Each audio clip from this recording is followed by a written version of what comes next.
Hello दोस्तों, आप सभी लोगों का स्वागत है विजडम हब स्टडी पर। मैं आप लोगों के लिए एक नया सीरीज स्टार्ट कर रहा हूं जिसका नाम है UPSC 2020 prelims current affair fact series. इसमें हम क्या करेंगे, इसमें हम कवर करेंगे जो भी करंट अफेयर में जो फैक्ट आया करते हैं उससे संबंधित चीज़ों को हम यहाँ पर पढ़ने की कोशिश करेंगे। उसमें हम समसामयिक खबर जो रहता है उसको देखेंगे, खबर जो रहता है जो महत्वपूर्ण होता है उसका हम एनालिसिस करेंगे, फिर खबर जो रहते हैं फैक्ट रहते हैं उस फैक्ट को हम समझने की कोशिश करेंगे।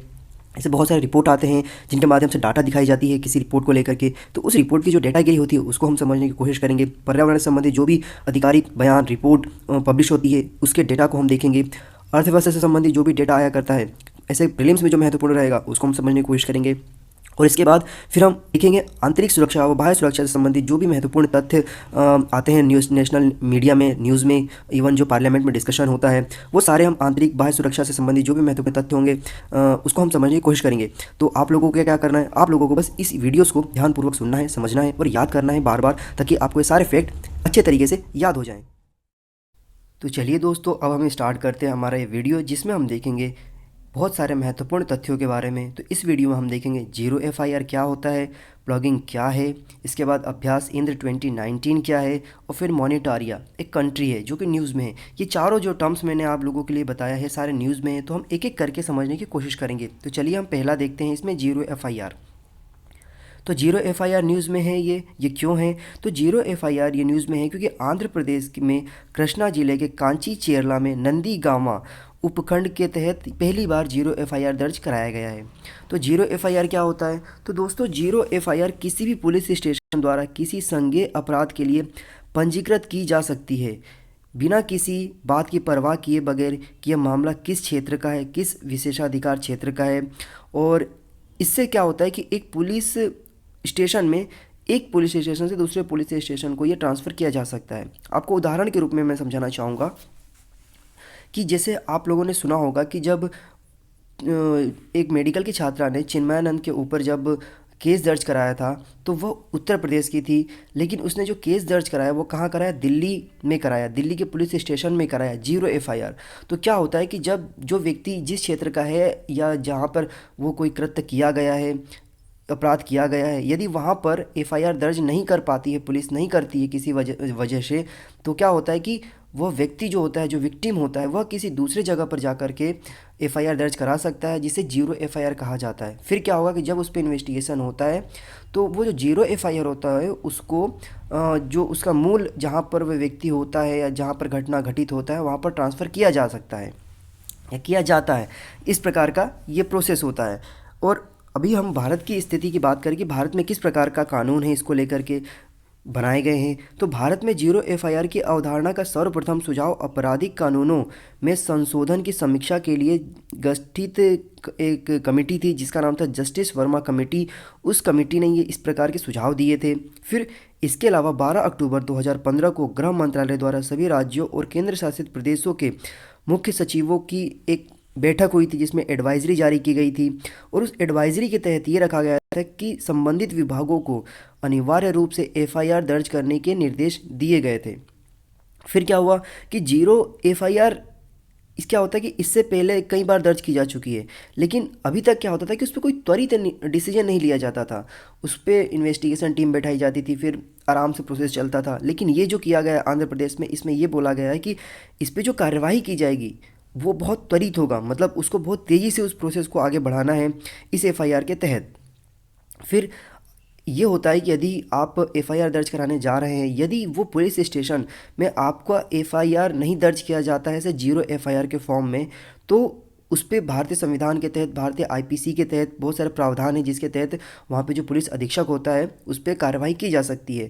तो यदि कोई पुलिस अधिकारी आपके मतलब आपकी शिकायत को दर्ज नहीं करता है तो उस पुलिस अधिकारी पर आईपीसी की धारा 166 ए के तहत मुकदमा दर्ज किया जाता है और उस पर विभागीय कार्यवाही भी की जा सकती है। ये आपको प्रावधान है। तो ये आपको पता होना चाहिए कि यदि किसी प्रकार की आपसे आपके द्वारा अगर शिकायत की जाती है, अगर शिकायत नहीं लिखा जा रहा है तो उस पर बाकायदा कार्रवाई हो सकती है, आप ये बोल सकते हैं।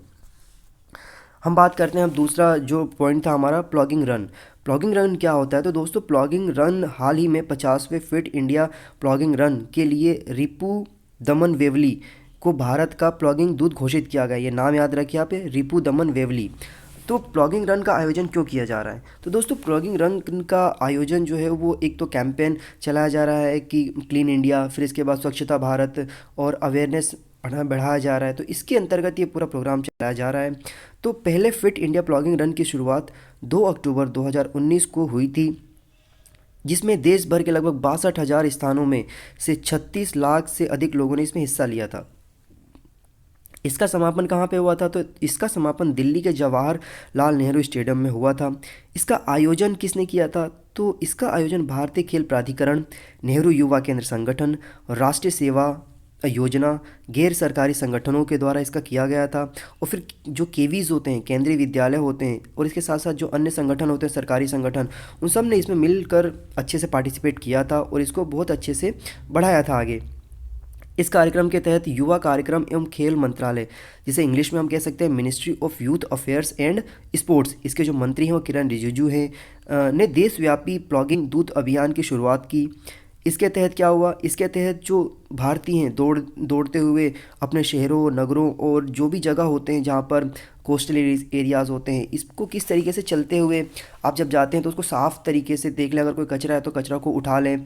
जैसे आपने देखा होगा मल्लमपुरम में जब प्रधानमंत्री मोदी ने ये किया था तो बहुत न्यूज़ में रहा था प्लगिंग। तो ये होता है कि जब आप चल रहे हैं, आपको जो कचरा दिखाई दे रहा है, चाहे वो कोस्टल एरिया हो या रास्ते हो, तो वहाँ से आप उसको उठा दें और उठा करके जो एक निश्चित जगह है जहाँ पर कचरा डाला जाता है वहाँ डाल दीजिए, ताकि आने वाले जो कर्मचारी हैं जिस उस जगह को उठाने साफ़ करने आते हैं वो लेके चले जाएंगे। ये इसका आयोजन का उद्देश्य था। तो प्लॉगिंग जो शब्द है वो दो शब्दों से मिला है, जैसे कि स्वीडिश का होता है प्लॉगक और जॉगिंग, मतलब चलते हुए उस काम को करना। इसके बाद यह एक प्रकार का अंतर्राष्ट्रीय फिटनेस प्रवृत्ति है, जिससे कचरे को आराम से उठाया जा सकता है, समझा जा सकता है। और इससे क्या होगा? इससे फिट इंडिया आंदोलन को एक अच्छा खासा बल मिलेगा। लोग अवेयर होंगे कि उनको कोई एक्स्ट्रा समय नहीं देना पड़ रहा है, और इसके तहत स्वच्छता के साथ फिटनेस को भी प्रोत्साहन मिलेगा। और जो उद्देश्य है हमारा स्वच्छ भारत, स्वच्छ निर्मल, ये सारा उद्देश्य हमारी पूर्ति हो पाएगी। और इसके बाद अगर हम इसमें एक टर्म आया था जिसका नाम था रिपु दमन वेवली। ये क्या है? तो देखिए, श्री वेवली ने 2017 में प्लॉगिंग की शुरुआत करी थी। वेवली और उनके दल ने लगभग 2 महीने के अंतर्गत 1000 किलोमीटर की मतलब कह सकते हैं कि रास्ता सफ़र तय किया और 50 शहरों को उन्होंने स्वच्छ किया। इस दौरान उन्होंने लगभग 2.7 टन कचरा को भी इकट्ठा किया। तो ये एक अच्छा मैसेज दिया उन्होंने कि सारे काम हम कर सकते हैं आसानी से, सावधानीपूर्वक। तीसरा है, यहाँ पर जो पॉइंट हमने डिस्कस करना है वो है हमारा अभ्यास इंद्र 2019। तो अभ्यास इंद्र क्या है? तो देखिए, ये एक मिलिट्री एक्सरसाइज है जिसे भारत और रूस मिलकर के संयुक्त रूप से इस अभ्यास को करते हैं। तो इंद्र जो 2019 है, मतलब 2019 में जो ये अभ्यास हो रहा है, ये 10 दिसंबर से लेकर के 19 दिसंबर के बीच में आयोजित होगा हमारे उत्तर प्रदेश के बबीना जगह पर, जो कि झांसी में स्थित है। पुणे और गोवा में भी एक साथ किया जाएगा, मतलब 3 जगह पर होगा। झांसी में, बबीना में होगा, पुणे में होगा और गोवा में होगा। तो 3 जगहों का नाम याद रखिए आप। इसको शुरुआत कब की गई थी? तो देखिए, जो मिशन या कह सकते हैं सैन्य अभ्यास इंद्र है, इसकी अभ्यास की शुरुआत की गई थी 2003 से। तो 2003 से भारत इसका प्रतिवर्ष इसका आंदोलन किया जा रहा, मतलब आंदोलन नहीं, शुरुआत किया जा रहा है। इसका प्रतिवर्ष प्रैक्टिस की जाती है। 2017 में ये व्लादिवोस्तोक में हुआ था, में पहला इसका श्रृंखला हुआ था। फिर इसके बाद इस श्रृंखला में कौन कौन भाग लेता है? तो दोनों देश की थल सेना, वायु सेना और जल सेना, तीनों सेनाएं इसमें पार्टिसिपेट करती है। उद्देश्य क्या होता है इस पूरे सैन्य अभ्यास का? तो उद्देश्य की अगर हम बात करें तो अभ्यास का उद्देश्य दोनों देशों की सेनाओं के बीच सामरिक कौशल, अनुभव और सैन्य तकनीक को साझा करना है। इसके अलावा यह सैन्य अभ्यास भारत और रूस के बीच रणनीतिक सहयोग को बढ़ावा देता है। तो ये तो ठीक है, हो गया, ये एक छोटा सा ब्रीफ हो गया। लेकिन इसका फ़ायदा क्या होता है? फ़ायदे की बात भी करना है तो देखिए, फ़ायदा ये होता है दोस्तों, जब सैन्य अभ्यास कोई देश करता है तो जैसे कोई आपातकालीन स्थिति आ जाती है या किसी एक देश में कोई प्रॉब्लम आ जाती है, तो वो दोनों देश मिल करके एक दूसरे के साथ साझा करते हैं टेक्नोलॉजी की मदद से एक दूसरे देशों को मदद करते हैं, क्योंकि इनका उद्देश्य ये होता है कि मानव सभ्यता को किस प्रकार से अच्छा सुरक्षित रखना है, ये उसका उद्देश्य होता है। चलिए अब हम बात करते हैं मोरिटानिया। ये एक देश है हाल ही में दक्षिण अफ्रीका के मोरिटानिया के तट पर शरणार्थियों को ले जा रही एक नाव पलट गई, जिससे लगभग 58 शरणार्थियों की मृत्यु हो गई। तो ये इस वजह से न्यूज़ में है। तो आप देख सकते हैं ये पूरा अफ्रीका कॉन्टिनेंट से, अफ्रीका कॉन्टिनेंट के जब आप पश्चिम में जाएंगे तो यहाँ पर आपको मोरिटानिया एक कंट्री दिखाई देगा। तो ये उस कंट्री की बात की जा रही है यहाँ पर। फिर यहाँ पर हुआ क्या, देखिए मतलब मॉरिटोरिया अफ्रीका के अटलांटिक तट पर स्थित है। यह उत्तर पश्चिम में सहारा मरुस्थल, उत्तर पूर्व में अल्जीरिया और दक्षिण पूर्व में माली तथा दक्षिण पश्चिम में सेनेगल से घिरा हुआ है। आप देख सकते हैं यहाँ पर, इधर आप देखेंगे माली है, फिर अल्जीरिया है, फिर यहाँ पर आप वेस्टर्न सहारा है और फिर सेनेगल है। ये 4 देशों से घिरा हुआ है। और एक तरफ देखेंगे इसका तो सी लैंड है, मतलब यहाँ पर अटलांटिक ओशियन है। तो ये सब तरफ से घिरा हुआ है, एक तरफ से पानी से और 4 तरफ से ये घिरा हुआ है लैंड से। फिर इसके बाद क्या हुआ कि यह अफ्रीका महाद्वीप का 11वां सबसे बड़ा देश है तथा बड़े पैमाने पर रेगिस्तान शामिल है इसमें। इसकी राजधानी जो है वो नौआकोट है। इसकी राजधानी देख सकते हैं आप यहाँ पर, नौआकोट जो है इसकी राजधानी है।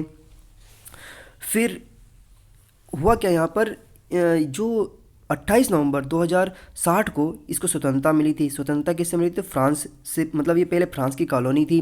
तो 28 नवंबर 2060 को 1960 को ये आज़ाद हुआ। यह संयुक्त राष्ट्र और अफ्रीका संघ का सदस्य भी है। तो ये भी आपको याद रखना है। कुछ विशेष बातों की अगर हम बात देखें तो यह क्षेत्र की सबसे प्रमुख जो विशेषता है वो गुलब ए रिचॉर्ट है, जिसे सहारा की आँख कहा जाता है, आई ऑफ सहारा कहा जाता है।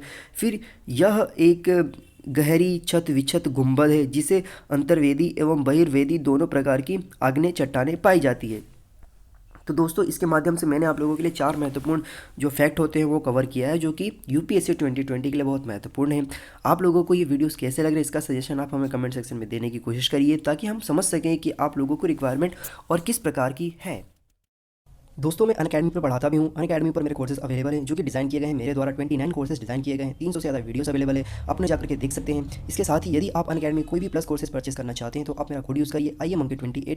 आप यहाँ पर 10% का डिस्काउंट अवेल कर सकते हैं ऑन एवरी प्लस कोर्सेज। आप यहाँ पर देख सकते हैं जो मेरे कोर्सेज डिज़ाइन किए गए हैं, ये सारे कोर्सेज से करंट अफेयर के हैं, स्पोर्ट्स के हैं, हिस्ट्री के माइनर MCQ हैं, अवार्ड से संबंधित हैं, गवर्नमेंट स्कीम्स हैं, पॉलिटिकल के जो भी यहाँ पर इशू होते हैं वो है, इंटरनेशनल रिलेशंस हैं, इंटरनेशनल बाउंड्रीज़ हैं। फिर इसके बाद यहाँ पर आप देखेंगे डिफेंस, साइंस, टेक्नोलॉजी वो हैं, जितने भी यहाँ पर इंडाइसेस रिपोर्ट आती है उन सब की इन्फॉर्मेशन यहाँ पर दी गई। ये सारे कोर्सेज डिज़ाइन किए हुए मेरे द्वारा।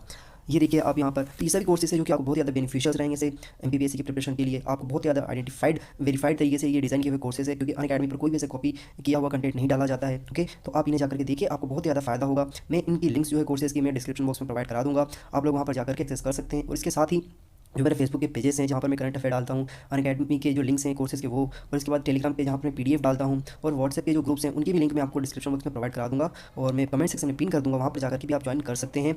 और इसके साथ आप लोगों से रिक्वेस्ट ये है कि जो हमारे चैनल है विजडम हब स्टडी, आप इसे सब्सक्राइब करिए, लाइक करिए, शेयर करिए, कमेंट करिए, और जो भी आपके डाउट्स होते हैं वो हमें कमेंट सेक्शन में बताइए। हम कोशिश करेंगे कि वो सारे सवालों के जवाब आपको हम 24 घंटों में दे सकें।